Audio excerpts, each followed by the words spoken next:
question is more about the viability of the fintech sector in Mauritius. Your presentation was a bit about how this can lead to growth.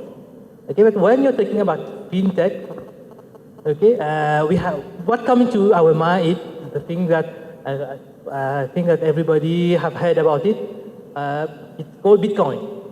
Bitcoin, cryptocurrencies. When you talk about these terms, it implies big money, big investment, big capital. So will the layman be able to invest in these things? Because it's a new technology, and before we can drag that to the layman, because it can take time. And how much time do you think it might take for a small country like Mauritius to adopt such a technology? And in the long run, do you think this will bring us something in terms of economic growth? Thank you. So I will try my best to give my some additional personal insights to those questions. Let me start with the third question of our friend Takesh. I think you mentioned about Bitcoin cryptocurrencies.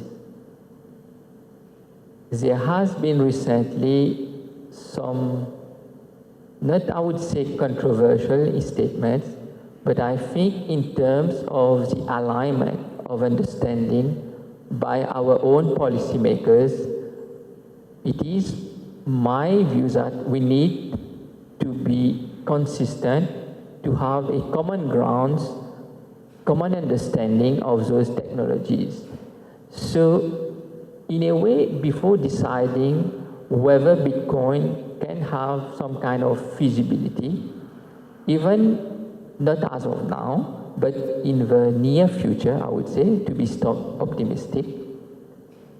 Why I am being optimistic in this respect? Because I know that at the level of the Board of Investment, and especially under the regulatory sandbox regimes, we have received numerous requests to consider Bitcoin-related or cryptocurrency-related application. To be honest, we cannot for sure say that Bitcoin will be readily acceptable in the Mauritian community. Personally, I feel that we need to work on a number of attributes. For one thing, even our youngsters in this country, they might not be very much aware about cryptocurrency, blockchain. We do also have, if I may say, we have a kind of investors community which I am talking as a retail investors, because you mentioned whether these cryptocurrency can be profitably taken by our locals. I believe it is a matter of risk aversion. Risk aversion, once again, it's quite natural for investors in general, because in Mauritius, what people would like to have before engaging in those types of investment is they would like to know whether there is a safe and sound regulatory framework. So this is where the role of the regulator, be it the Bank of Mauritius or the FSA, we are exploring. We are still on the learning curve. But when it comes to fintech, yes. Yeah, but don't you think that one thing that can be added to the mandate of the Commission is to educate these people, educate them on these new technologies? Because like you just said, many of us don't know what's Bitcoin, what we can gain from adopting these new technologies. Yeah, definitely. I can tell you the Financial Services Institute, which is the body organ operating under the FSPA in Mauritius, they are actively kind of building up the education, the knowledge about many things, new things happening in financial services. It may well be a very good idea for them to start thinking about giving certain curriculum not essentially structured kind of curriculum, but general knowledge for the common public. I don't know if I have kind of given you the picture, the actual status, because I do not want to engage myself into any controversies, as you would know correctly. Do you think it's viable? Will it be viable in the long run? Yeah. Okay.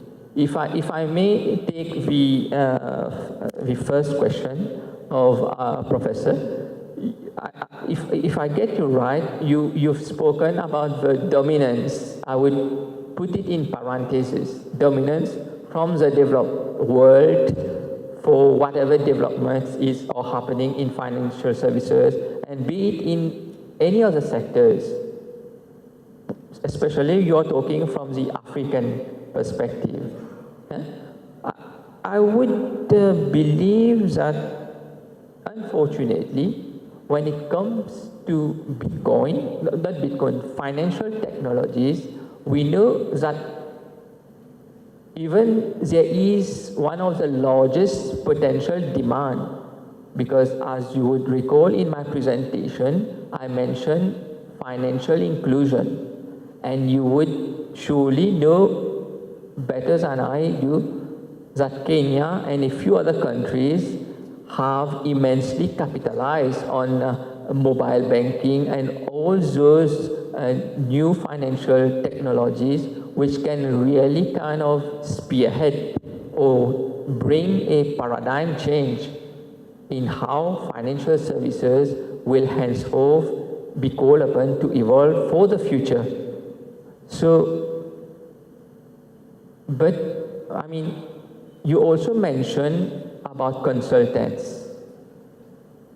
From my humble experience, yes, I do agree with you. We do have a number of cases whereby we do seek technical assistance, international technical assistance, but by the end of the day, what you find is that on several occasions, you have the consultants, they come with their own research, with their own, state-of-the-art knowledge, but we cannot obviate the reality of the country. The reality, we have to really forge our own strength, our own ways. What we can do, we can consider the consultants, in my humble opinion, as partnership. We can partner with their knowledge, but we do not make them become the owners of the knowledge. Ultimately, we have to decide what kind of structure, what kind of markets we want to thrive in our own jurisdictions. I don't know if you want to add anything else, Professor. My concern is very simple, even from an academic point of view. Yes. At this conference, I have 3 students. Two of them are looking at technology and the industry. One from tourism and another one from a banking or customer relationship point of view. My concern is that what we do is not easily acknowledged. I know maybe it's our problem as academics, we don't publish enough in that area. But you see the example of Kenyan Pesa, and then, in Malawi, for example, using Airtel money and things like that. In Zambia, using, the same. I mean, these are established systems, and they've revolutionized banking, especially for the unbanked and in the rural. And when that web is put together, it's like these things don't exist. So how do we voice for the voiceless? Maybe that's my concern. I don't know if I get you right, Professor, but I can tell you for sure things are changing. I mean, policymakers, regulators, we do give a lot of attention to our academics. And especially if we are talking about disruptive technologies nowadays, I can tell you that I can give you a latest experience which I just come across. The case of Cyprus. What they are doing is they are kind of relying on the academic strength from the University College of London to be able to set up a whole new system, a whole new way of looking at blockchain technologies. I would tend to keep a dose of optimism, because from what I have been reading lately, there is a growing momentum, a growing urge, a growing acceptance among the policy and decision makers' quarters to really go out, to really reach out with the academics and research centers. Prof, isn't some of that comes from our own mindset? You know, we always looked at the West as being the forerunners. And also from a resource point of view, you know, we don't want to reinvent the wheel, and we start borrowing ideas, and in that borrowing, we think they are the gurus of the thing. And I think so that needs changing in ourselves first before the West can diminish its... If, with your kind permission, yeah, let me go to the second question from the gentleman on this side. There is not a straight answer, I must confess to you, sir. You mentioned about the familiarization of the users when it comes to advocacy. I think that advocacy, in terms of what I have seen, what I have read so far, is basically they are being driven in a self-regulatory mode. Purely.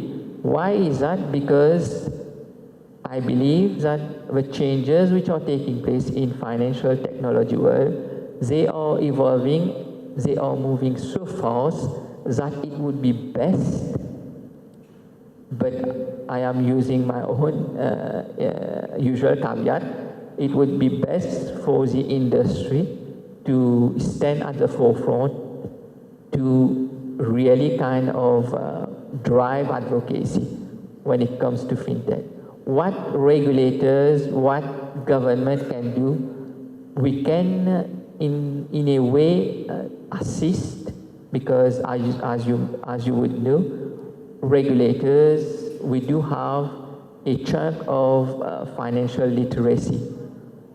And I can tell you that financial literacy, as far as Mauritius we are concerned, it is even enshrined in our statutes. Just to tell you how important we at the level of the Financial Services Commission, we attribute to in this sensitization role. And you also mentioned, if I get you right, about the security aspects when it comes to the banking sector purely. I mean, when we talk about security aspects as regulators, we make no difference, because when we are going to drive or set in place a proper mechanism of compliance or risk management, the principles are not much different, be it we talk about the non-banking side or the banking side. And I would fully agree with you that any strategy of enhancing the adoption of fintech, be it here in Mauritius or even abroad, regionally in Africa, that would certainly have to encompass security as one of the core components of our work. I don't know if that sufficiently kind of address your answer, sir. Thank you. Okay, you can engage further later on. Yes. So, any other questions? I have one, and maybe it's time for you to sell Mauritius to us. What about the location of Mauritius will entice me as someone from outside this country to invest in this country? And also, what incentive is provided by the Mauritian government for me as an outside investor to come into Mauritius? Broadly speaking, we are a very kind of sound regulated economy, financial sector. We have not, as most of you would be aware, we have not suffered any major kind of financial crash, and our foreign cooperation efforts over the decades, I am kind of referring as from 1990s and until now, we have consistently driven our cooperation efforts. We have extended many DTAs, double taxation agreements. Some people now are starting, I mean, when I'm quoting some people, it's not some people, but at the international level, questions have kind of cropped up as to whether international financial centers, such as Mauritius, should still continue to concentrate on the taxation side, or whether we should go even beyond the taxation advantages and make Mauritius known as a country whereby it is good to do business for foreign investors. And I mean, the advantages are so many, and that explains why, as of today, I have seen the latest foreign direct investment figures for India as of today, or even as from the time that the DTA with India has been revised. Certain quarters, there have been certain qualms or concerns as to whether these are going to be really have kind of dramatic impacts. I would say no. The figures speak for themselves. Anyone can go on our website. They will see that we are doing strongly, but we are kind of keeping our diversification cards. And Africa is certainly the future outlet for our foreign investors using the Mauritian IFCs. Thank you. I thought you were going to say that Mauritius is the gateway to Asia. I want to thank Mr. Khadaroo for his input today and giving us his time. And also thank you for bearing with me and Mr. Khadaroo for the last hour. But let's hope, I'm offering you tea outside. We can engage again and complete that discussion. Thank you very much.